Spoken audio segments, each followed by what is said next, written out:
माधव कुंज विहारी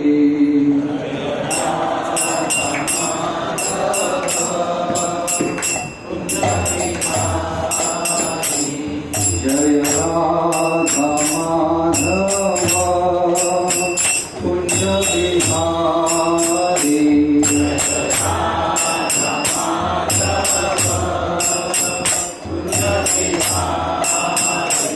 जय गोपीजन वल्लभ गिरिवरधारी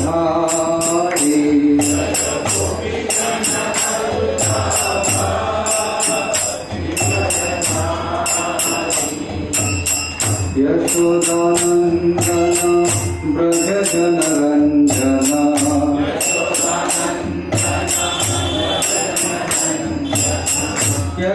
यशोदानंदन ब्रज जनरंजन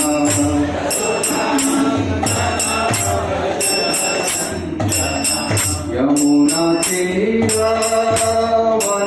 तीरावनचारी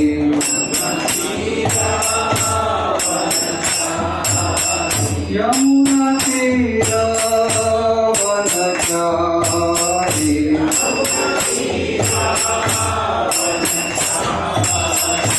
जय राधा माधव कुंज विहारी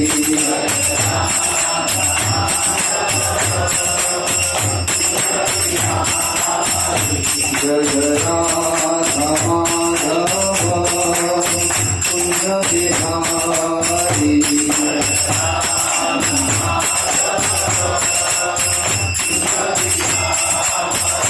जय राधा माधव कुंज विहारी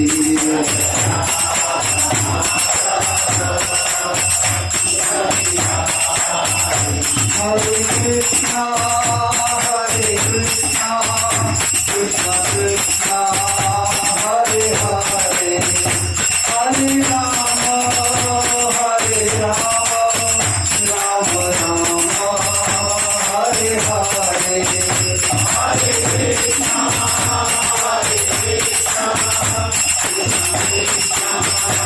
हरे हरे हरे राम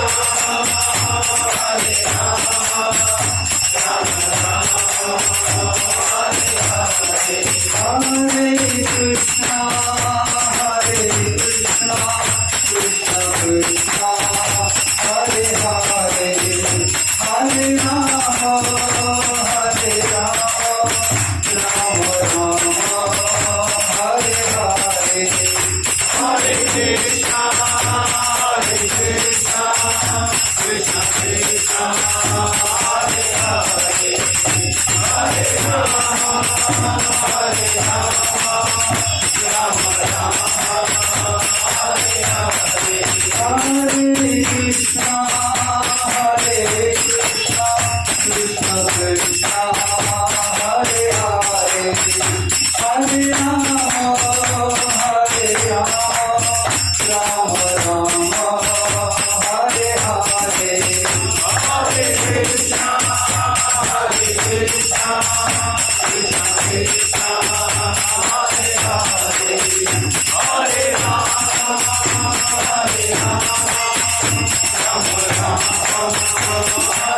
जय राधा गोपीनाथ राधा गोपीनाथ राधे जय राधा गोपीनाथ राधा गोपीनाथ राधे जय राधा गोविंद राधा गोविंद राधे जय राधा गोविंद राधा गोविंद राधे जय गौर निताय गौर निताय गौर निताय जय गौर निताय गौर निताय गौर निताय गौर निताय जय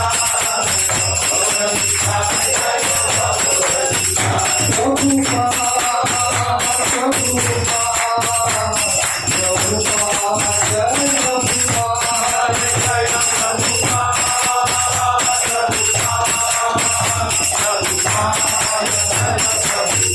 जय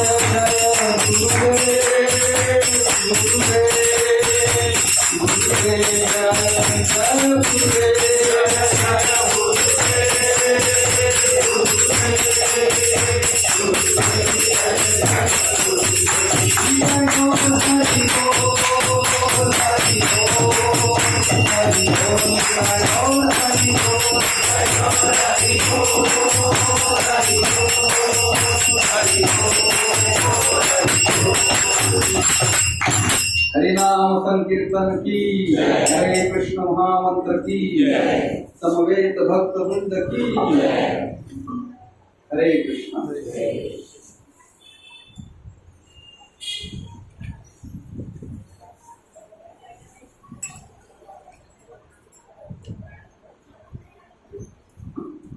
ओम नमो भगवते वासुदेवाय।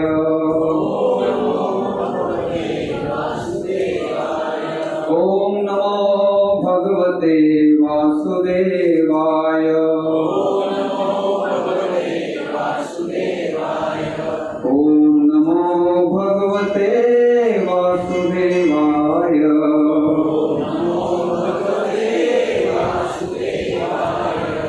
कृष्णाय वासुदेवाय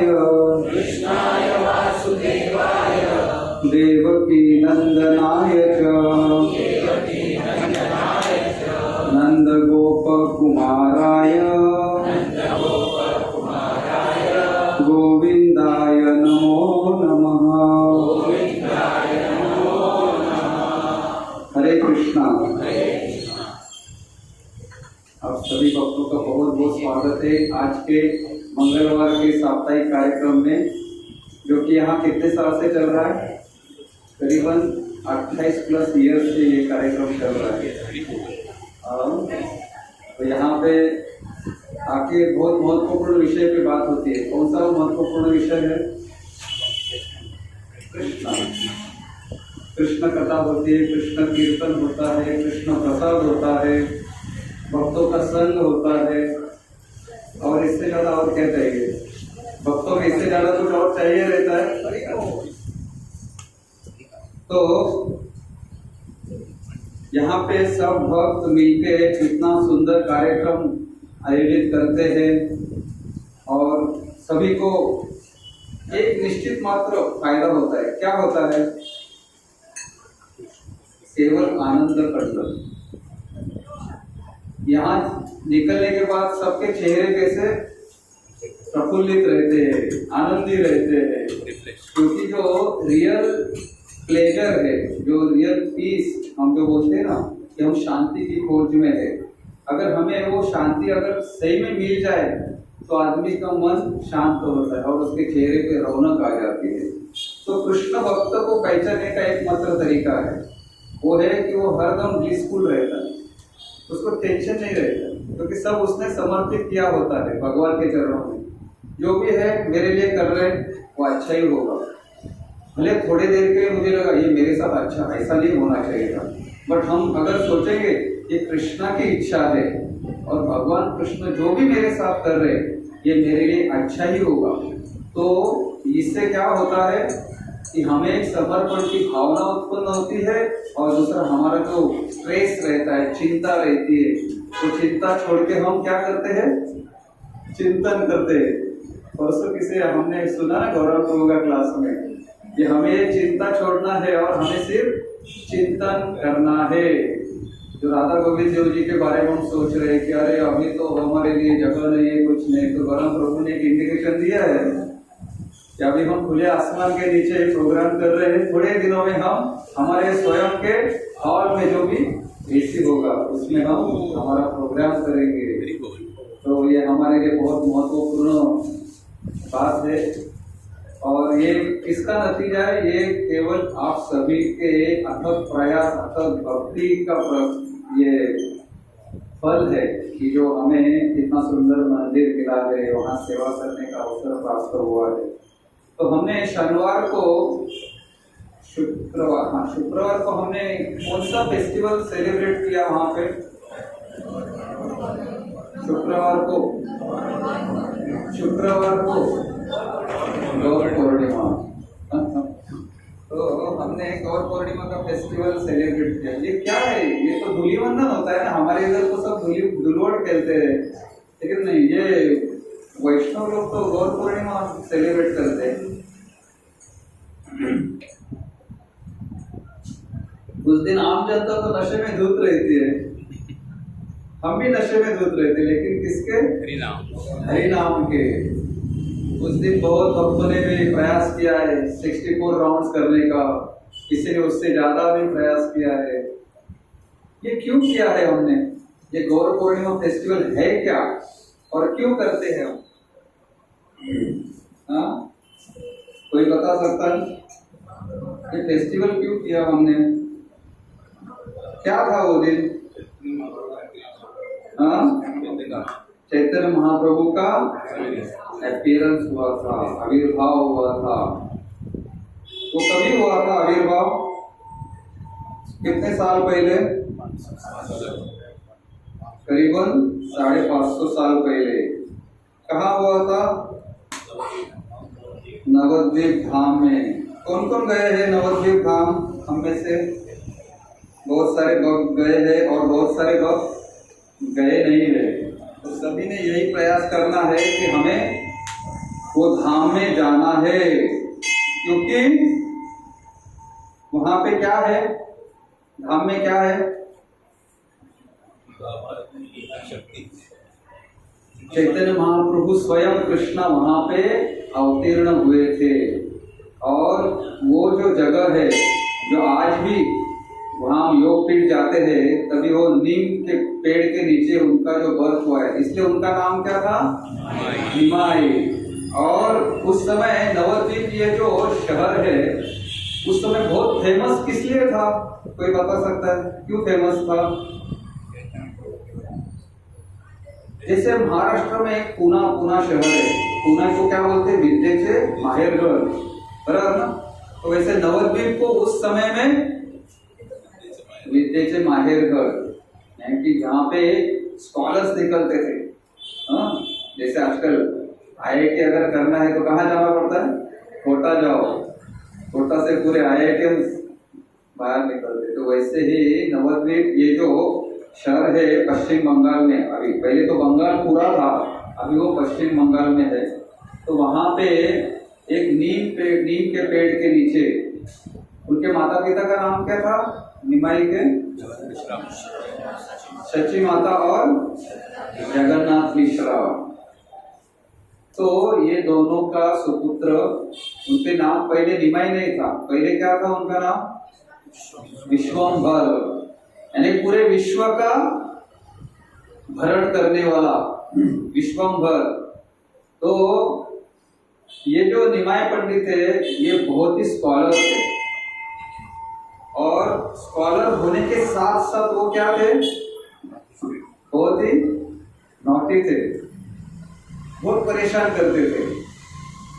हाँ, तो उनसे परेशान होके उनके नजदीक कोई आता नहीं था। और वैसे भी वो अर्ली एज में सबसे, यानी कि कम उम्र के वो शिक्षक बन गए थे, व्याकरण के, ग्रामर के, संस्कृत ग्रामर, और इतने प्रवीण थे उसमें कि उनकी विद्वत्ता में कोई हाथ नहीं पकड़ सकता था।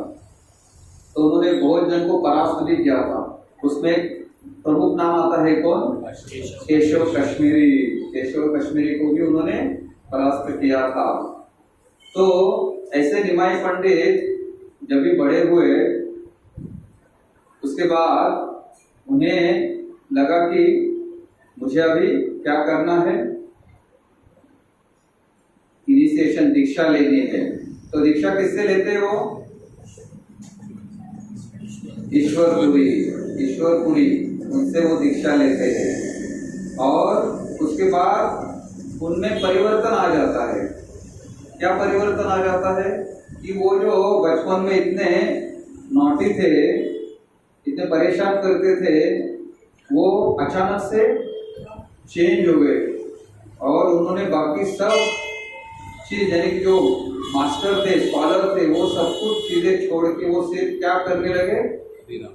भगवान के शुद्ध नाम का जाप करने लगे। और वो शुद्ध नाम का जाप हम कैसे करते हैं? हरे कृष्णा कृष्णा कृष्णा हरे हरे, हरे राम राम राम हरे हरे। तो भगवान के शुद्ध नाम का जाप उन्होंने शुरू किया और जो उनको मिला था वो उन्होंने सबके लिए ओपन कर दिया। तो पहले महामंत्र कैसे था आपको पता है? हरे राम राम राम हरे हरे, हरे कृष्ण कृष्ण कृष्ण हरे हरे। तो ये हरिनाम जो था ये पहले किसी के लिए ओपन नहीं था। ये सर्टन कैटेगरी जो ब्राह्मणिकल कैटेगरी उनमें वो उनके पास ही होता था, वो किसी को देते नहीं थे। तो एक्चुअली ये जो हरिनाम है ये सबके लिए है ना, ऐसा उसमें कोई कास्ट क्रीड रिलीजन ऐसा कुछ भी देखा नहीं जाता है। तो निमाय पंडित ने क्या बोला, उनका नाम थे चैतन्य महाप्रभु, चैतन्य श्री कृष्ण चैतन्य। तो उन्होंने कहा कि ये समस्त जीवों के लिए ये जो भंडार है हरि नाम का ये खुला करना है मुझे। तो उन्होंने बोला ठीक है, अब ये आप बोल रहे हैं हरे कृष्ण हरे राम राम राम हरे हरे, हरे कृष्ण कृष्ण कृष्ण हरे हरे। तो ठीक है, मैं इसे उल्टा करता हूँ। तो उल्टा करके क्या किया उन्होंने? हरे कृष्णा कृष्णा कृष्णा हरे हरे, हरे राम राम राम हरे हरे। तो ये जो हरिनाम का जो खजाना है वो हमारे लिए चैतन्य महाप्रभु ने ओपन किया। और उसमें ऐसा उन्होंने कहा क्या कि इसकी ये पात्रता है, उसकी वो पात्रता है, हाँ ये जाति का है, वो जाति का है, ये धर्म का है, वो धर्म का है, ये गरीब है, ये श्रीमंत है, हाँ? तो ऐसा कुछ भी नहीं था। उन्होंने पात्र अपात्र कुछ भी नहीं देखा, सबके लिए ओपन किया और ये ले लो करके कहने लगा। क्यों ऐसा कह रहे थे वो? उनको क्या फायदा होने वाला था इससे? हाँ, ये हरिनाम सबको बांटने से उनको क्या मिलने वाला था? क्या मिलने वाला था? उनके पास लोड़ा है। वो स्वयं कौन है? भगवान श्री कृष्ण है। और भगवान श्री कृष्ण से अगर हम कनेक्ट करने का मार्ग अगर हमें किसी ने बताया तो कौन ज्यादा खुश होगा? भगवान। तो चैतन्य महाप्रभु स्वयं भगवान है। जैसे कि कहा जाता है कि एक बहुत अमीर घर का लड़का था, तो अपने पिताजी से रूठ के चला गया और बाद में उसे मार्केट में देखा किसी ने, तो बोला नहीं ये इसका लड़का है, चलो इसको कुछ मैं खाने देता हूँ। तो वो खाने दिया तो वो थोड़ी देर के लिए खुश हो गया। दूसरे ने बोला नहीं मैं इसे रहने के लिए देता हूँ। लेकिन तीसरा आदमी बोला नहीं मैं इसको इसके पिताजी से मिलवाता हूँ। तो इसमें तीनों में से अच्छा कार्य किसने किया? जिसने उसको उसके पिताजी से मिलवाया। क्योंकि ये खाने पीने का रहने का वो तो एक बार पिताजी से मिल गया तो सब कुछ मिल ही जाएगा ना बाय डिफॉल्ट। तो वो जो महत्वपूर्ण कार्य जो हम सब यहाँ पे जो उपस्थित है, तो समस्त जीव जो भगवान से हम वो धाम उनका धाम छोड़ के आए हैं, तो भगवान को अच्छा लगेगा क्या कि अपना घर छोड़ के आए हैं? तो उसको अच्छा नहीं लगेगा। तो वो कनेक्ट करने के लिए डायरेक्ट कनेक्शन क्या है? हरे कृष्ण महामंत्र है। अगर हम सतत ये कीर्तन करेंगे, इसका जाप करेंगे, तो हमारा जो संबंध है, जो हम भूला हुआ संबंध है भगवान के साथ, वो हम पुनर्प्रस्थापित कर सकते हैं। तो ये असीम कृपा है चैतन्य महाप्रभु की। और चैतन्य महाप्रभु कभी आते हैं? जब भगवान जो ब्रह्मा जी का एक दिन मीन्स कितना कल्प आते हैं? 1000 युग, 1000 चतुष्युग। तो एक चतुष्युग मीन्स सत्य त्रेता द्वापर कली 4,32,000, उसके डबल करेंगे 8,64,000 द्वापर, उसमें और 4,32,000 ऐड करेंगे, वो हो गया त्रेता, उसमें और 4,32,000। तो ये लाखों साल का एक युग होता है चतुष्युग। वैसे 1000 चतुष्युग में एक बार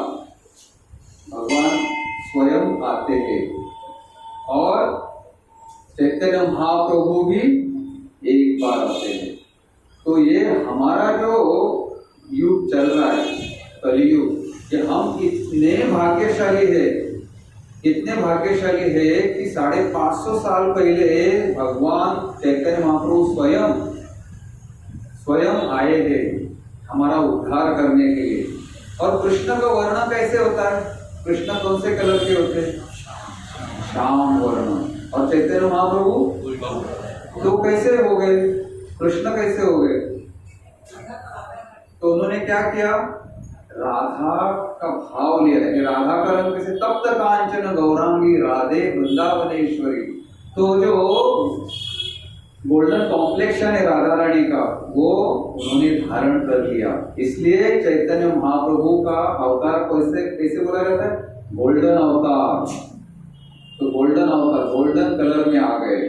तो हर एक अवतार का अलग अलग कलर रहता है। उस दिन हमने देखा, सुना ना, राम जी का आता है हरा रंग, कृष्ण श्याम रंग, और कहते हैं महाप्रभु गौर वर्ण।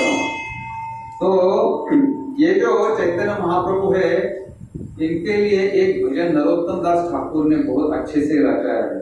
तो वो इतना सुंदर है, तो हम उसका अभी गायन करेंगे।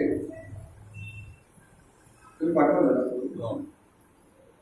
प्रभु जी ने हर एक अपने ग्रुप में डाला है,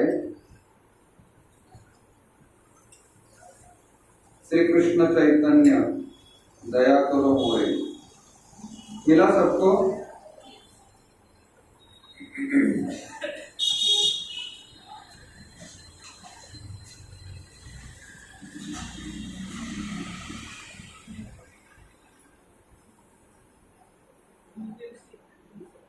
हमारे क्लियर नहीं है तो थोड़ा डिफिकल्ट हो रहा है।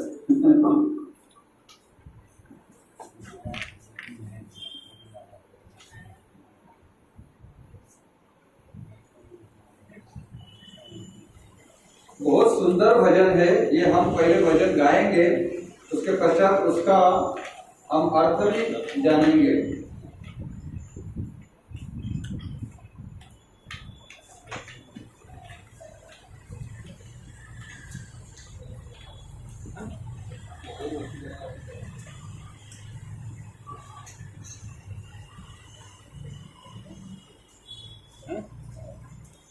तो आप मेरे पीछे दोहराइए।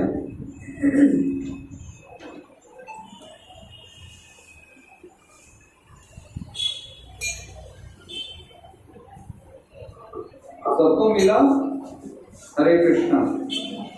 श्री कृष्ण चैतन्य प्रभु दया करो मोरे।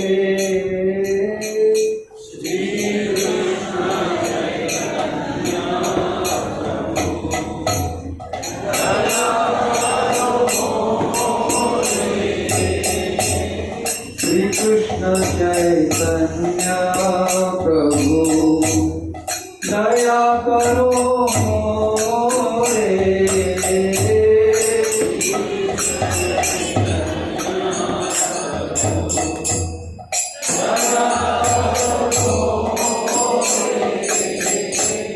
तुम बिना के दयालु जगत संसारे।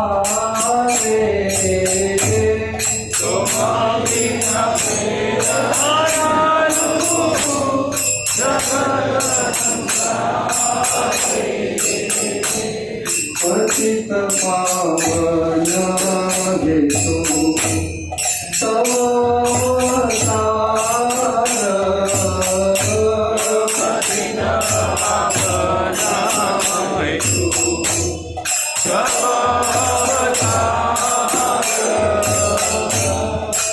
समपतित प्रभु न पाई दयाल।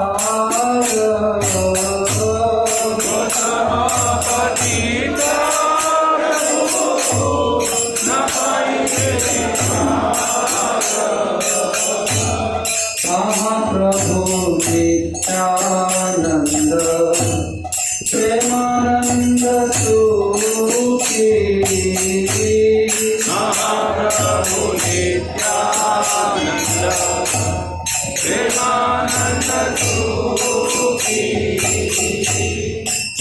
कृपावलोकन करो आम्ही बड़ दुखी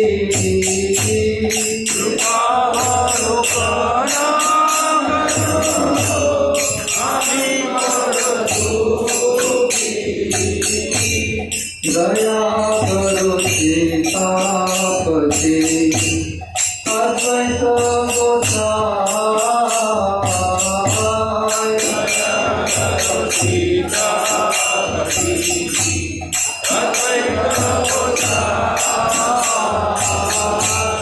तव कृपा होने पार चैतन्य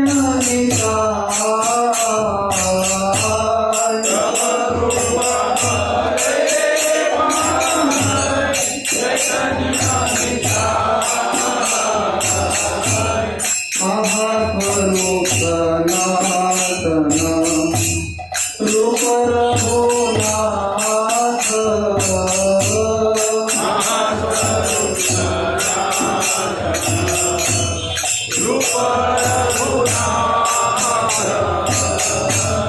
भक्त जुग श्री महा प्रभु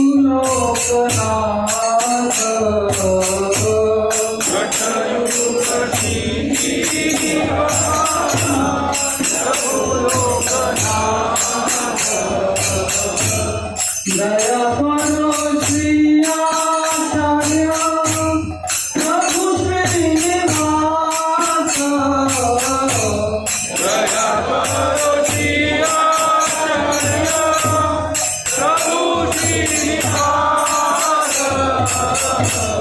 रामचंद्र संगमागे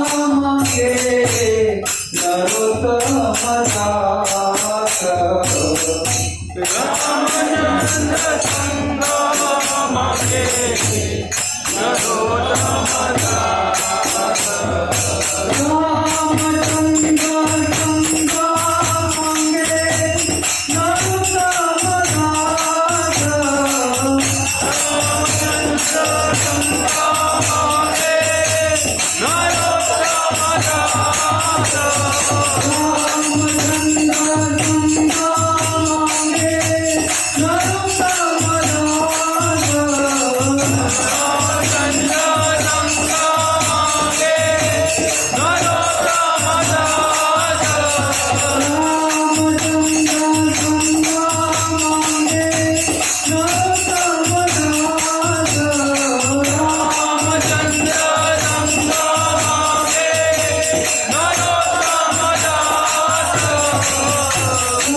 श्री कृष्ण चैतन्य प्रभु दया करो मोरे श्री कृष्ण चैतन्य प्रभु दया करो मोरे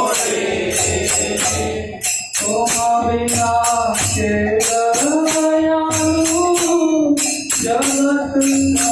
संसारे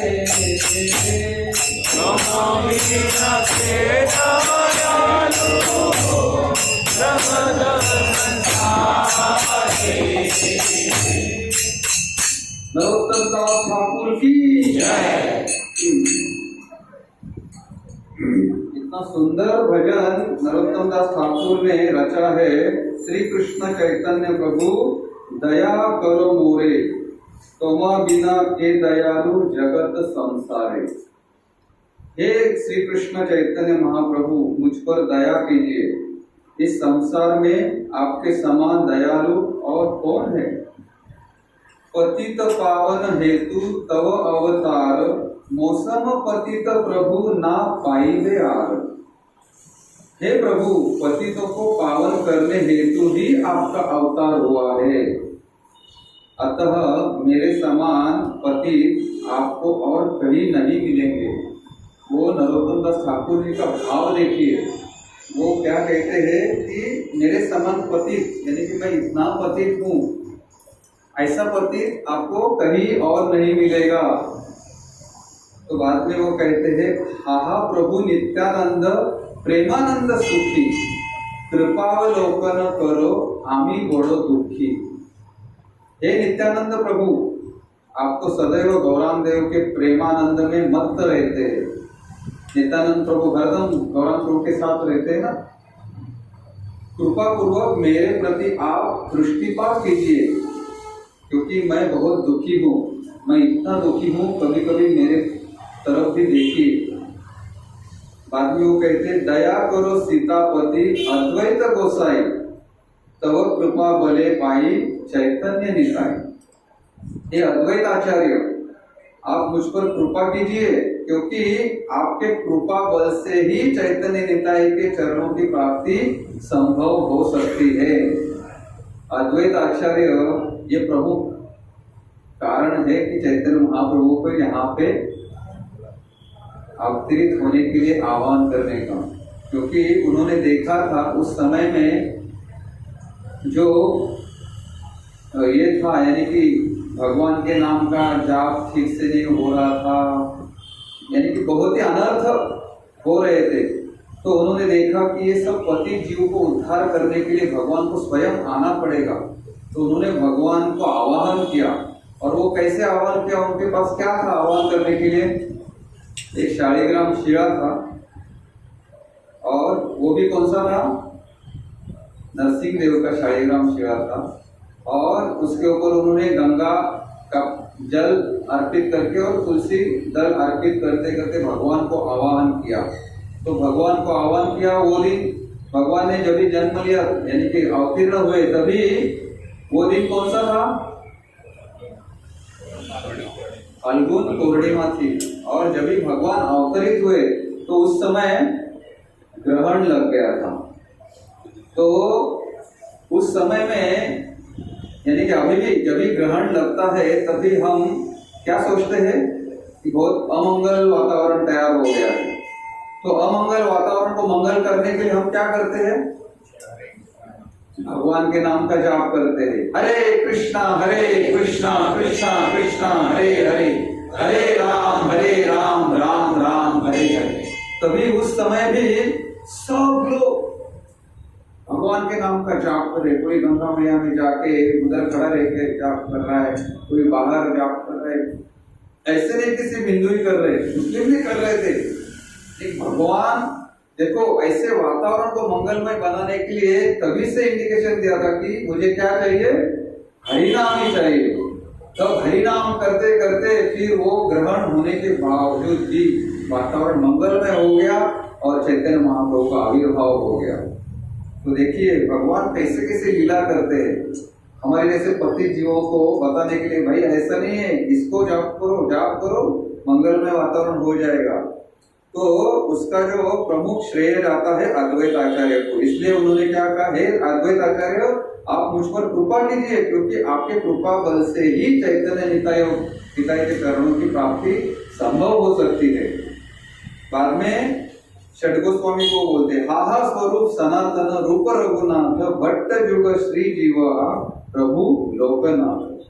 हे श्रील स्वरूप दामोदर गोस्वामी, हे श्रील सनातन गोस्वामी, हे श्रील रूप गोस्वामी, हे श्रील रघुनाथ दास गोस्वामी, हे श्रील रघुनाथ भट्ट गोस्वामी, हे श्रील गोपाल भट्ट गोस्वामी, हे श्रील जीव गोस्वामी तथा श्रील लोकनाथ गोस्वामी, आप सब मुझ पर कृपा कीजिए ताकि मुझे श्री चैतन्य चरणों की प्राप्ति हो।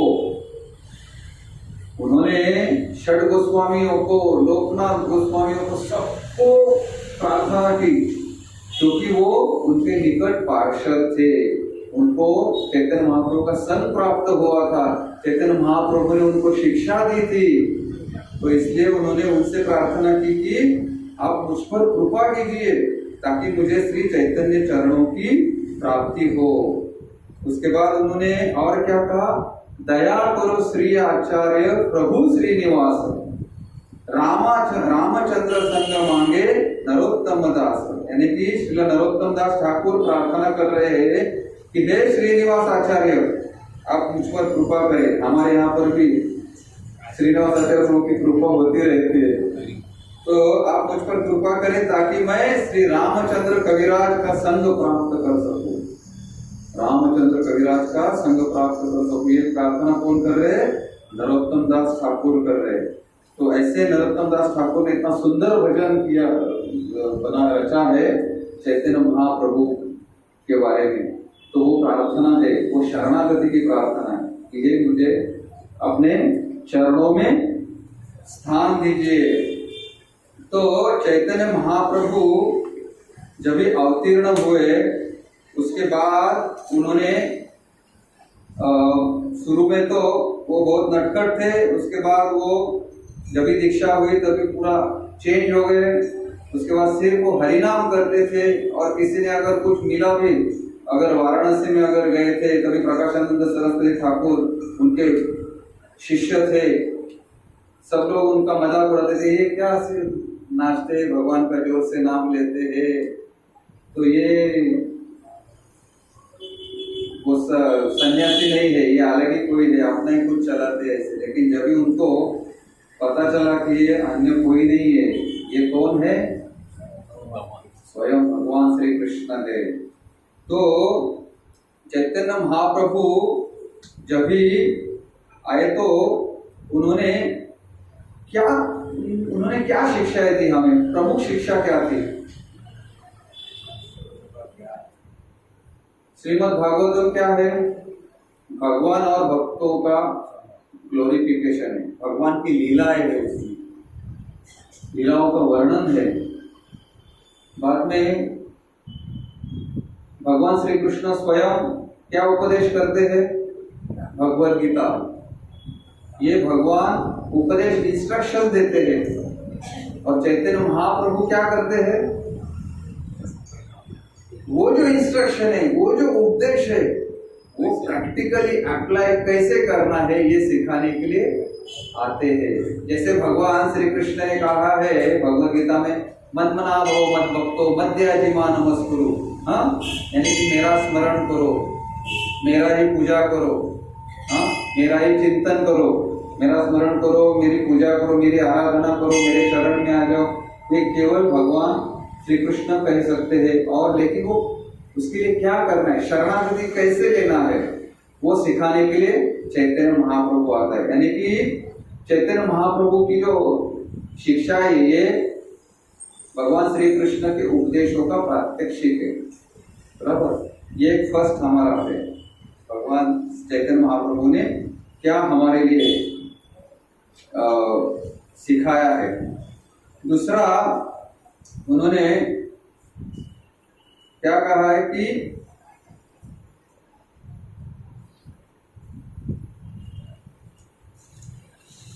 अचिंत्य भेदाभेद तत्व, उसके बारे में भगवान ने हमें सिखाया है। चैतन्य महाप्रभु ने वो तत्व के बारे में हमें क्या सिखाया है कि भगवान भिन्न है और अभिन्न भी है। ये अचिंत्य भेदाभेद तत्व, ये कैसे? हरिनाम संकीर्तन के माध्यम से उन्होंने सिखाया। वो कैसे कि भगवान का पवित्र नाम, ये क्या है? भगवान के ध्वनि रूप का अवतार है। भगवान का पवित्र नाम भगवान के ध्वनि रूप का अवतार है, और भगवान परिपूर्ण होने से उनके नाम और उनका जो रूप है, दिव्य रूप, उसमें कोई भिन्नता नहीं है। ये अचिंत्य भेदाभेद तत्व, ये चैतन्य महाप्रभु ने हमें सिखाया, ठीक है। और हरिनाम संकीर्तन द्वारा जो उत्पन्न होता है ध्वनि, उससे क्या होता है? उससे भगवान से डायरेक्ट संग प्राप्त होता है। तो ये चैतन्य महाप्रभु ने हमें बहुत महत्वपूर्ण शिक्षा दी है। तो ये जो नाम संकीर्तन हम करते हैं, तो ये 3 स्टेज में होता है। एक है जब हम शुरुआत करते हैं तभी हमसे बहुत अपराध भी होते हैं ना, तो ये स्टेज है नाम अपराध स्टेज। लेकिन जैसे जैसे हम नाम लेते जाएंगे तो नाम भास, उसके प्रति रुचि आने का चालू हो जाता है। जैसे जैसे हम नाम लेते हैं इसलिए कहते हैं ना कि सभी दुखों की एक ही दवा है, मंत्र औषधि, हरे कृष्ण महामंत्र। तो और तीसरा जो है वो शुद्ध नाम, यानी कि भगवत प्रेम प्राप्त होने की स्थिति में हम पहुंच जाते हैं। तो अभी हम ये 3 स्टेज में से कौन से स्टेज में है? मैं भी उसमें हूँ, नामाभास स्टेज में। हम अभी तक नामाभास के स्टेज में भी नहीं आए हैं। नामाभास के स्टेज में क्या होता है, क्या अवस्था, उससे क्या मालूम पड़ता है कौन सा स्टेज, वो कैसे मालूम पड़ेगा वो स्टेज में हम आए? भौतिक दोषों से वो मुक्त होता है। अगर हमें भौतिक आसक्ति कम होना चालू हो गई और हमें भौतिक आसक्ति में रुचि नहीं है, भौतिक आसक्ति है ही नहीं, तो हम समझ लेगा कि हम नामाभास के स्टेज में पहुंच रहे हैं। और बाद में वो जो लास्ट स्टेज है, तो भगवान से हम डायरेक्टली कनेक्ट हो सकते, भगवान को हम डायरेक्ट हमारे आंखों से देख सकते, वो स्टेज है शुद्ध नाम। अगर वो शुद्ध नाम हम लेने लगेंगे तो हम सीधा भगवान से कनेक्ट हो जाते। तो इसलिए एक बार श्रील प्रभुपाद को पूछा गया था कि आप भगवान को कभी प्राप्त कर सकते हैं, भगवान श्री कृष्ण को कभी प्राप्त कर सकते हैं? तो उन्होंने क्या बोला? 2 साल, 4 साल, 10 साल, 15 साल, 1 मिनट। तो एक वीडियो आया था ना, श्रील प्रभुपाद कहते 1 मिनट, यानी कि वो शुद्ध नाम अगर हम लेने का प्रयास करेंगे, अगर वो स्तर पे जाएंगे तो हमें 1 मिनट भी नहीं लगेगा, हम भगवान के साथ संबंध भूला हुआ प्रस्तावित करके हम भगवत धाम जा सकते हैं। 1 मिनट ही चाहिए। तो इसलिए प्रभुपाद कहते हैं कि एक बार ना ऐसे होता है कि प्रभुपाद सुन रहे थे भागवतम, एक डिवोटी पढ़ रहा था, तो उसमें वो आजामिल का स्टोरी आता है। आजामिल का वो छोटे लड़के का नाम रहता है नारायण नाम। तो वो स्टोरी कहते हम लोग कैसे स्टोरी कहते हैं कि थोड़ा सा उसमें और थोड़ा सा इंटरेस्ट आना चाहिए, कहते हैं ना। आपको पता है वो यमदूत आए, फिर ये आजामिल क्या बोला, नारायण नारायण नारायण। तो ऐसे करके वो, यानी कि वो वातावरण निर्मित कर रहा था कि वो भगवान का नाम है। और फिर वहां से यमदूत चले जाते हैं, फिर विष्णुदूत आके उसको लेके जाते। तो प्रभुपाद ने बीच में टोका, 3 बार नहीं, 1 बार नारायण लिया नाम। यानी कि प्रभुपाद को कितना विश्वास है भगवान के पवित्र नाम में, भगवान के नाम में कितनी शक्ति है। 1 बार उसने सिर्फ नारायण नाम लिया था, इसलिए यमदूत चले गए, विष्णुदूत आ गए। तो प्रभुपाद ने हमारे लिए जो छोड़ के गए हैं ना, ये कोई नहीं दे सकता। ये हमारे लिए ऑर्डलेस मर्सी है प्रभुपाद की। तो वो दिन एक लेक्चर था, तो उसमें श्रीरामा प्रभु बता रहे थे कि श्रील प्रभुपाद के बारे में हमें सिर्फ ग्रैटिट्यूड होना चाहिए।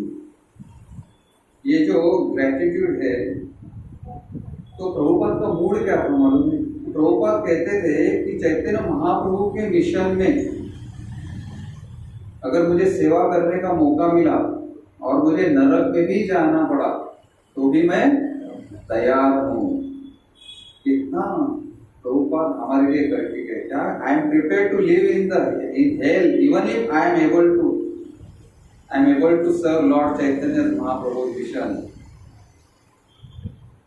तो ये जो चैतन्य महाप्रभु का जो मिशन है, ये साधारण मिशन नहीं है, साधारण मिशन नहीं है। ये हमारे लिए गर्व की बात है कि ये युग में हमें ये नाम लेने का अवसर प्राप्त हुआ है, प्रदान हुआ है, और हमारी निजी कोई योग्यता नहीं होते हुए भी ये भगवान की असीम कृपा हमारे ऊपर आई है। तो चैतन्य महाप्रभु ने जो ब्रह्म मध्व गौड़ संप्रदाय, हमारा जो संप्रदाय है, उसमें इतना चुन चुन के दिया है एक एक चीज तो मैं पढ़ रहा था चैतन्य महाप्रभु का संवाद हो रहा था निम्बार्काचार्य से। तभी उन्होंने क्या कहा कि मैं लक्ष्मी संप्रदाय, जो श्री संप्रदाय है, रामानुजाचार्य उनके संप्रदाय के संस्थापक थे, तो लक्ष्मी देवी से वो आता है। तो उन्होंने क्या कहा कि ये संप्रदाय से दो चीजें मैंने ली है। कौन सी चीजें है वो? एक अनन्य भक्ति। अनन्य भक्ति means unalloyed devotion free from कर्म एंड ज्ञान, यानी कर्म आणि ज्ञानाविरहित जी डिवोशन आहे, म्हणजे त्याच्याने मिश्रित नाही पाहिजे, नो मिश्रण, उसके साथ मिक्स नहीं है, ज्ञान और कर्म में कर्म से मिश्रित हुई भक्ति नहीं, अनअलॉयड डिवोशन, वो रामानुज संप्रदाय यानी कि जो लक्ष्मी संप्रदाय श्री संप्रदाय से उन्होंने लिया है। और दूसरा सर्विस टू डिवोटीज यानी कि भक्त जन सेवा, ये दो चीजें चैतन्य महाप्रभु ने श्री संप्रदाय से ली है। दूसरा ब्रह्म संप्रदाय, जिसके संस्थापक आचार्य कौन है? मध्वाचार्य। उसमें उन्होंने जो मध्वाचार्य और ये जो सब संस्थापक आचार्य है ना, ये चैतन्य महाप्रभु की लीला में भी उपस्थित थे। जैसे कि रामानुजाचार्य कौन आए थे? ये वल्लभाचार्य के नेबर होके आए थे, उनका नाम था अनंत करके आए थे, वो गौर भक्त के रूप में आए थे। और मध्वाचार्य कौन होके आए थे? मध्वाचार्य कौन है?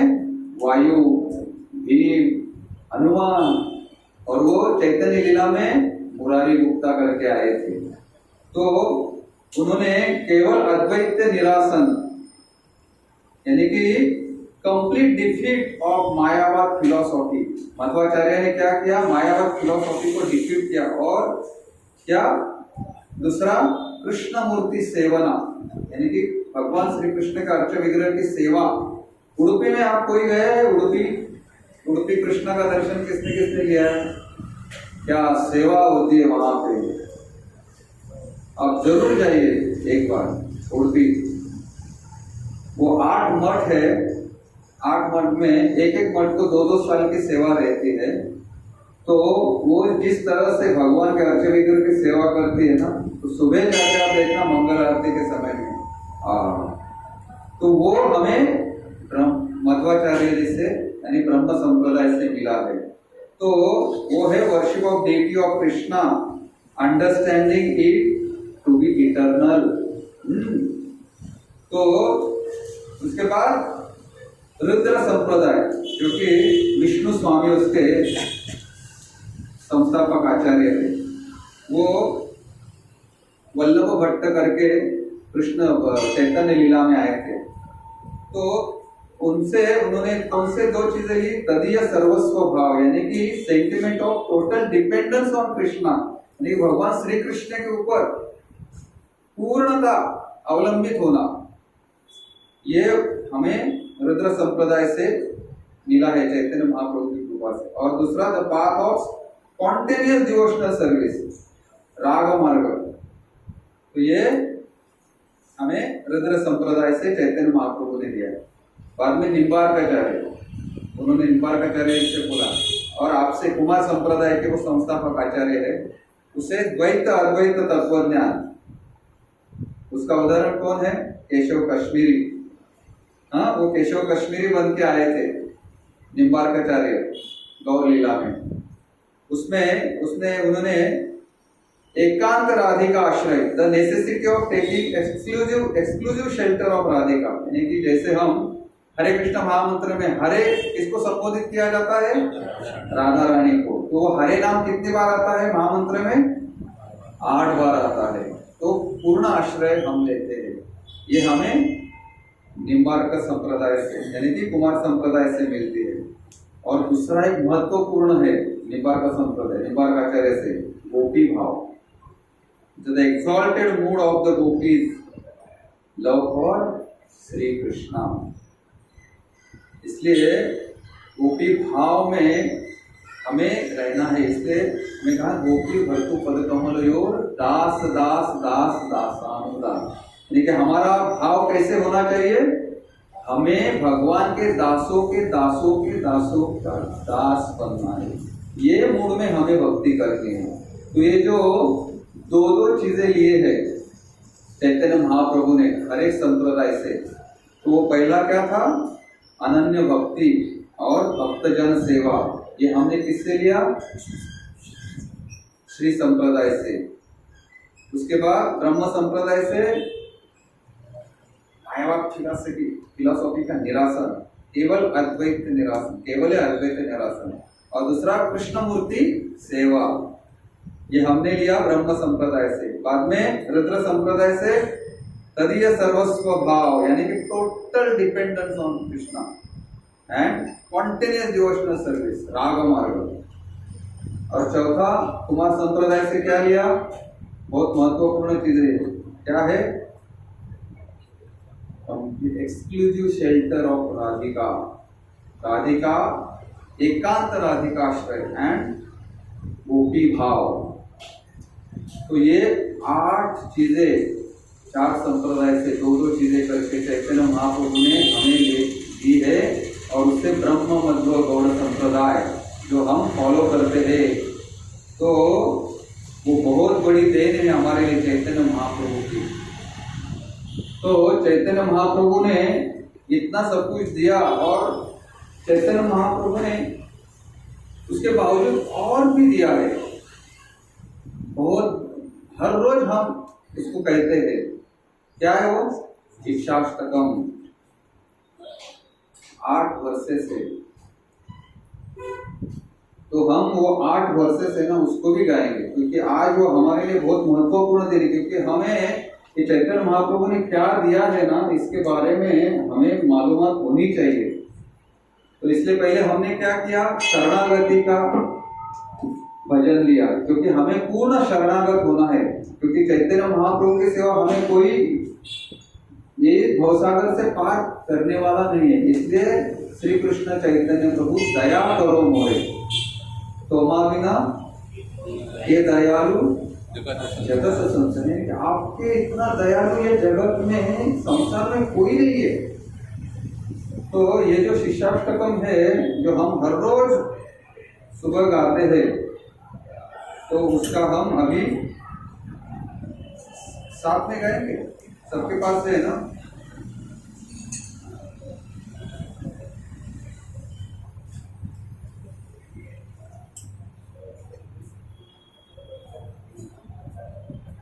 तो हम साथ में गाएंगे, और बाद में मैं इसका अर्थ भी पढ़ के सुनाता हूँ।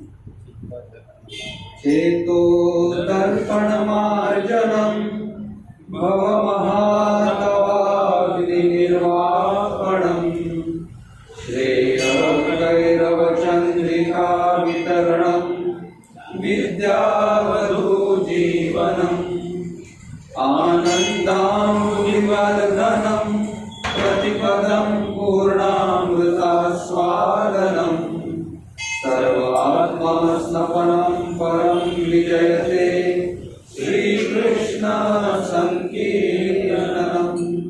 इसमें क्या कहते हैं, चेतो दर्पण मार्जनम, यानी कि श्री कृष्ण संकीर्तन की परम विजय हो, जो लास्ट में लिखा है ना, परम विजयते श्री कृष्ण संकीर्तनम। जो वर्षों से संचित मल से चित्त का मार्जन करने वाला तथा बारंबार जन्म मृत्यु रूप का जो महादावानल है, उसको शांत करने वाला है श्री कृष्ण संकीर्तन। यह संकीर्तन यज्ञ मानवता का परम कल्याणकारी है। हाँ, क्यों कल्याणकारी है? क्योंकि यह मंगल रूपी चंद्रिका का वितरण करता है। समस्त अप्राकृत विद्या रूपी वधु का यही जीवन है। यह आनंद के समुद्र की वृद्धि करने वाला है, और यह श्री कृष्ण नाम हमारे द्वारा नित्य वांछित पूर्णामृत का हमें आस्वादन कराता है। पूर्ण अमृत का स्वादन करने वाला है।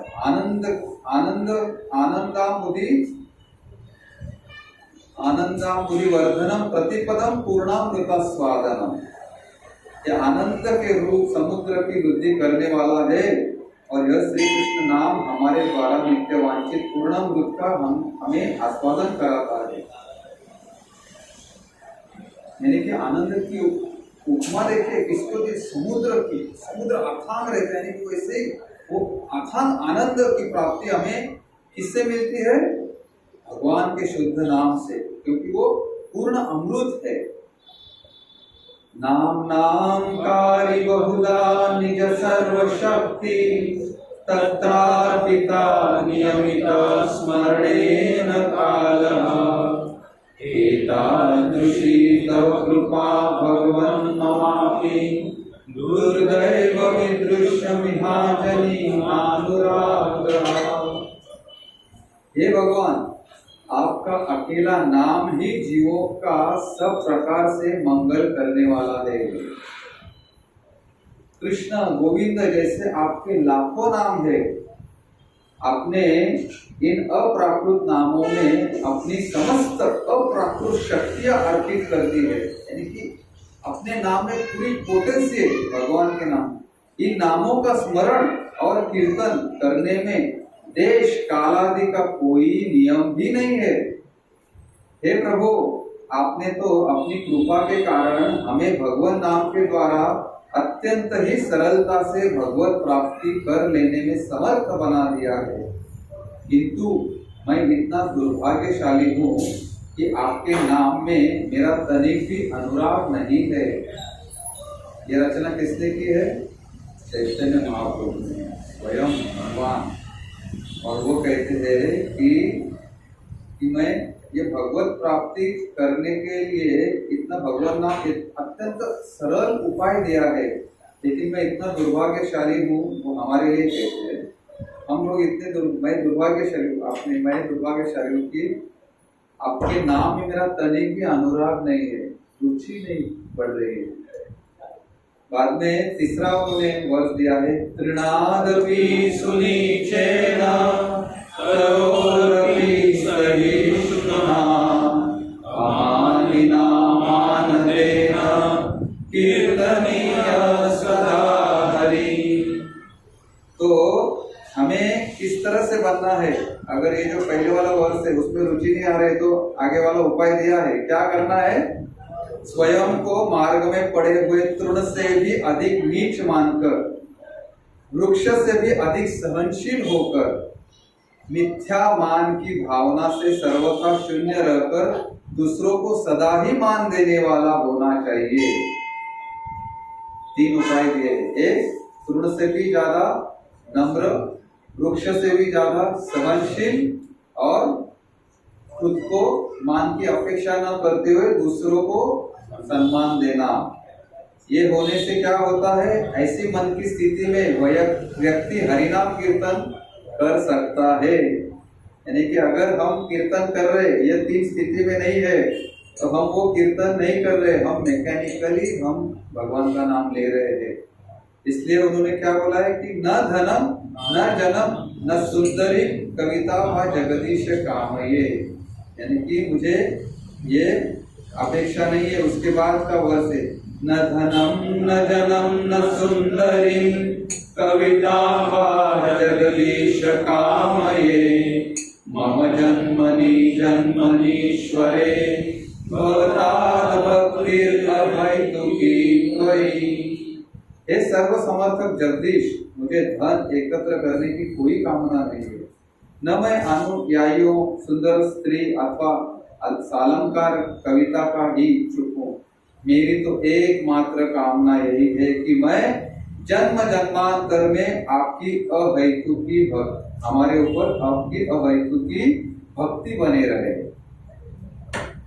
और ये 2 वर्ष महाराज हर बार बोलते हैं। जगन्नाथपुरी में जाने के बाद, जगन्नाथपुरी में मत्स्य का महापुर है, आपकी जो भी इच्छा हो मांगो पूरी करते हैं जगन्नाथ जी। तो महाराज ने बोला चलो, रथ यात्रा समाप्त हो गई थी, गुंडीचा मंदिर में रथ खड़े थे और आराम से दर्शन ले सकते थे। सभी भक्तों को बोला चलो हम प्रार्थना करें। हमें लगा चलो अच्छा भजन वगैरह गाएंगे महाराज। महाराज बोला हाँ गाओ क्या, तृणादपि सुनीचेन तरोरपि सहिष्णुना अमानिना मानदेन कीर्तनीय सदा। और उसके बाद न धनम न जनम न सुंदरी कविता वा जगदीश कामये मम जन्मनि जन्मनीश्वरे अवतार भक्ति अहेतुकी हो। यानी जो अहेतु की भक्ति जो हमें मिली है, ये हम बहुत खुद को भाग्यशाली समझना चाहिए कि हमारे इतने भाग्यशाली कोई नहीं है। उदाहरण अपने सामने ही है, खाने में इतने सारे लोग रहते हैं, लेकिन केवल गिने चुने लोग ही क्यों इसमें आए हैं? क्यों उनको ये भगवत नाम मिला है? क्यों ये भगवान का नाम उच्चारण करने में उनको रुचि मिल रही है? क्यों ये भगवान की भक्ति कर रहे? क्यों भगवान को नित्य स्मरण कर रहे? क्यों भगवान को अर्पित किया हुआ अन्न का प्रसाद के रूप में सेवन कर रहे? क्योंकि ये केवल अहेतु की कृपा है। इसके पीछे जाके ढूंढो मत, अरे शायद मैंने लाल बल्ब पे इसको ये किया होगा, नहीं। ये कितना भी करने के बाद भी इसके ये कृपा को हम जस्टिफाई नहीं कर सकते, इसलिए इसे क्या कहा जाता है? अहेतु, कॉजलेस, इसका कोई कारण दे ही नहीं सकते हम। ऐनंद तनुज किंकरम पतितं मां विषमे भवाकुलो कृपया तव पाद पंकज सितधूलि सदृशं विचिन्तय। हे नंद तनुज, हे कृष्ण, मैं तो आपका नित्य किंकर हूँ, यानी मैं आपका नित्य दास हूँ, सेवक हूँ, किंतु किसी न किसी प्रकार से मैं ये जन्म मृत्यु सागर में गिर पड़ा हूँ। जन्म मृत्यु जरा व्याधि के चक्कर में चंगुल में फंस गया हूँ। कृपया इस विषम मृत्यु सागर से मेरा उद्धार करके अपने चरण कमलों की धूलि का कण बना लीजिए। हाँ, ऐसा नहीं मेरे को आपके बाजू में बिठा दीजिए, मैं आपको चावल सेवा करूंगा या आपके साथ में बैठूंगा, सब लोग आए भगवान के पास। अपेक्षा क्या है? आपके चरणों की धूलि के कण, ये भाव। क्योंकि वो क्या बोल रहे हैं कि मैं जन्म मृत्यु जरा व्याधि के चक्कर में फंसा हूं, गहन अर्थ है, इसलिए ये स्टैंडर्ड है मंगल आरती में। इसके बाद हम गाते ही है, नयनं गलदश्रुधारया वदनं गदगदरुद्रया वीरा पुलकैर्निजितं वपु कदा तव नाम ग्रहणे भविष्यति। हे प्रभु, आपका नाम कीर्तन करते हुए कब मेरे नेत्र अविरल प्रेमाश्रुओं की धारा से विभूषित होंगे? कब आपके नाम उच्चारण करने मात्र से ही मेरा कंठ गदगद वाक्यों से रुद्ध हो जाएगा और मेरा शरीर रोमांचित हो उठेगा? नाम कीर्तन जब हम इंटेंसली करते हैं तब ये स्थिति उत्पन्न होती है। मैंने अभी तक अनुभव नहीं किया क्योंकि मैं इतना शुद्ध नाम नहीं ले सक रहा, लेकिन अगर हम सही में भगवान के शुद्ध नाम का जाप करेंगे तो हमारे नेत्रों से अश्रु की धारा बहनी चालू हो जाती है और कंठ गदगद हो जाता है और शरीर रोमांचित हो जाता है। ऐसे भाव में अगर हम नाम लेंगे तो वो नाम शुद्ध नाम स्तर का नाम होगा। तो इसलिए सब कुछ दिया है ये 8 वर्सेस में, हमें क्या करना, कैसे नाम लेना है। युगायितं निमेषेण चक्षुषा वृषायितं शून्यायितं जगत् सर्वं गोविंद विरहेण मे। हे गोविंद, आपके विरह में मुझे एक निमेष काल यानी कि पलक झपकने तक का समय एक युग के बराबर प्रतीत हो रहा है। बाप रे, एक पलक झपकने तक का समय भी वो अगर हम स्मरण नहीं करेंगे तो वो शुद्ध नाम के स्तर पे नहीं रहेंगे। कि उनका विरह हमें एक आंख की पलक झपक में इतना भी विरह नहीं मैं सहन कर सकता। वो किस समान उन्होंने कल्पना की है, वो एक युग के समान वो कल्पना की है, और नेत्रों से मूसलाधार वर्षा के समान निरंतर अश्रु का प्रवाह हो रहा है, तथा आपके विरह में मुझे समस्त जगत शून्य ही दिख रहा है। शून्यायितम जगत सर्वम गोविंद विरह, यानी कि भगवान गोविंद, भगवान श्री कृष्ण के विरह में हमें ये जग जो है ये शून्य लगना चाहिए।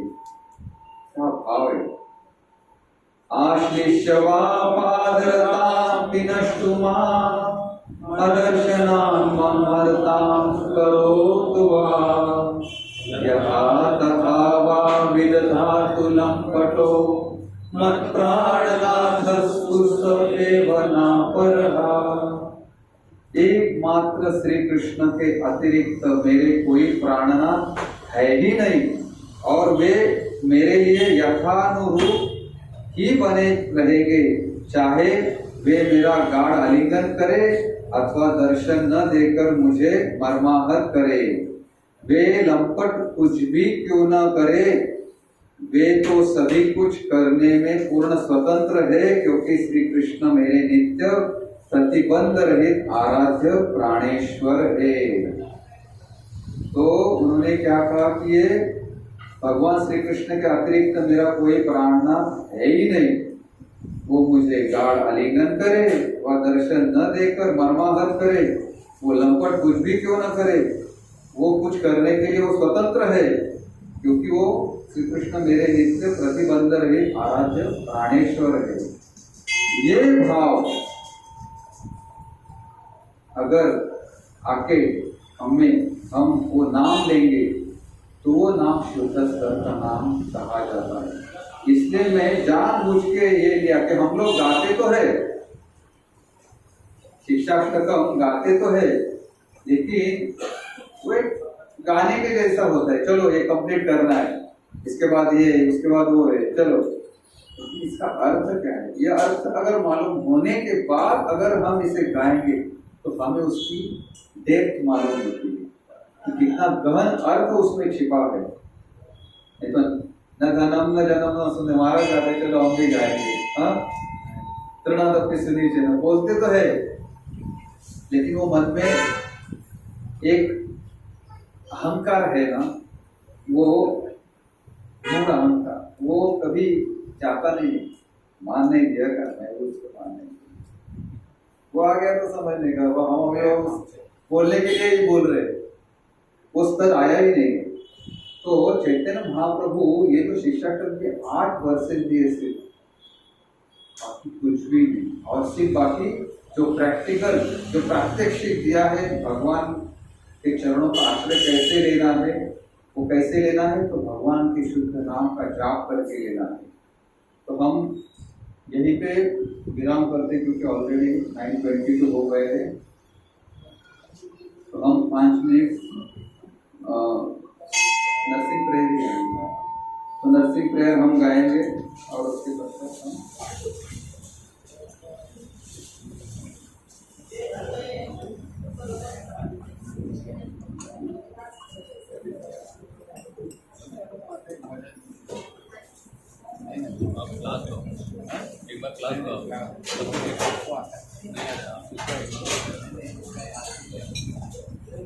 तो हमें ये याद रखना है, चैतन्य महाप्रभु ने, हम थोड़ा रिकैप करेंगे 1 मिनट में।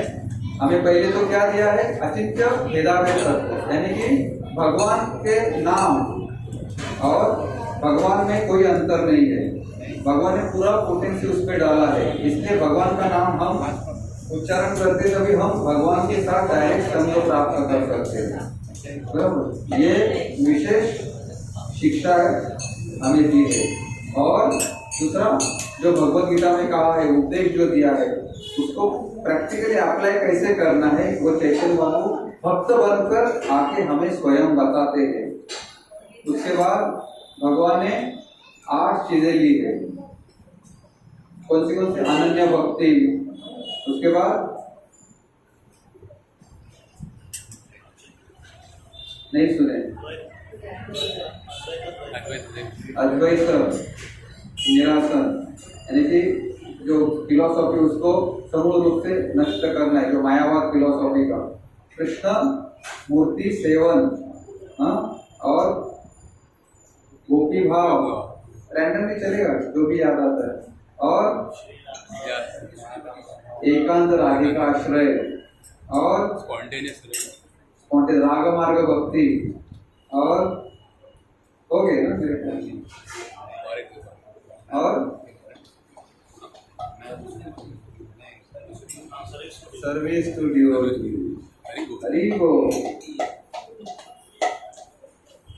नमस्ते नरसिंहाय, नमस्ते नरसिंहाय, नमस्ते नरसिंहाय, नमस्ते नरसिंहाय, सदा सदा सदाईने, सदा सदा सदाईने, हिरण्यकाशी पूर्वकः, हिरण्यकाशी पूर्वकः, शिरसंधानकारणे,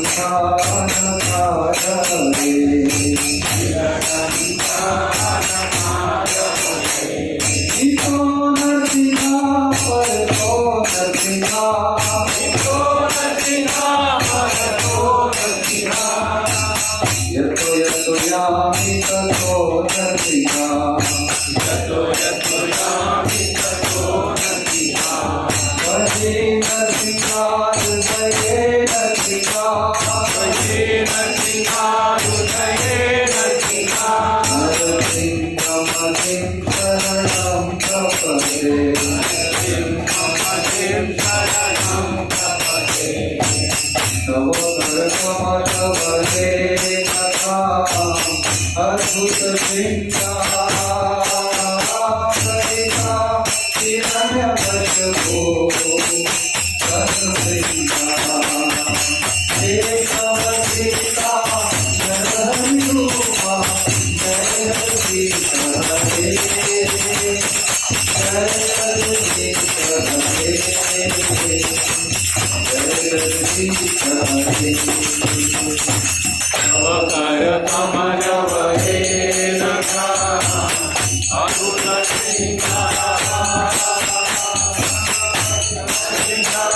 हिरण्यकश्यपो तन्मृता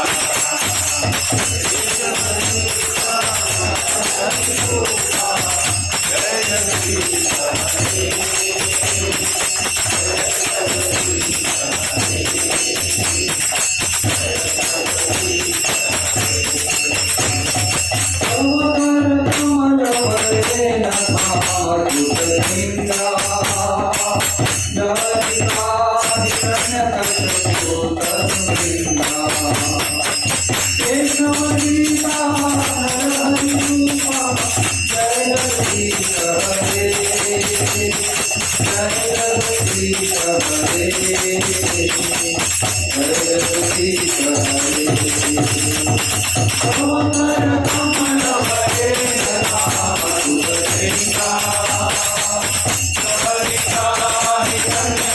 हिरण्यकश्यपो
की जय। जय ओम विष्णुपाद परमहंस परिव्राजकाचार्य स्तोत्र श्रीमद् भक्ति वेदांत स्वामी प्रभुपाद की जय। जय ओम विष्णुपाद परमहंस परिव्राजकाचार्य स्तोत्र श्रीमद् भक्ति सिद्धांत सरस्वती गोस्वामी महाराज श्री प्रभुपाद की जय। अनंत कोटि वैष्णव वृंद की जय। रामाचार्य श्री हरिदास ठाकुर की जय। प्रेम से कहो श्री कृष्ण चैतन्य प्रभु नित्यानंद श्री अद्वैत गदाधर शिवासादि गौर भक्तवृंद की जय। श्री श्री राधा कृष्ण गोपिका श्याम कुंद राधा कुंद गिरि गोवर्धन की जय। ब्रजभूमि वृंदावन धाम की जय। नवद्वीप मायापुर धाम की जय। पुरुषोत्तम क्षेत्र श्री जगन्नाथपुरी धाम की जय। तिरुपति धाम की जय। उडुपी धाम की जय। पंढरपुर धाम की जय। द्वारका धाम की जय। अयोध्या साकेतपुरी धाम की जय। गंगा देवी यमुना देवी की जय। भक्ति देवी तुलसी महारानी की जय। पतित पावन हरिनाम संकीर्तन की जय। निताई गौर प्रेमानंदे हरि हरि बोल। समवेत भक्त वृंद की जय। All glories to the assembled, all glories to the assembled, all glories to the assembled, all glories, all glories, all glories to Shri guru and Shri Gaurang. जय जय श्री राधे श्याम। जय जय श्री राधे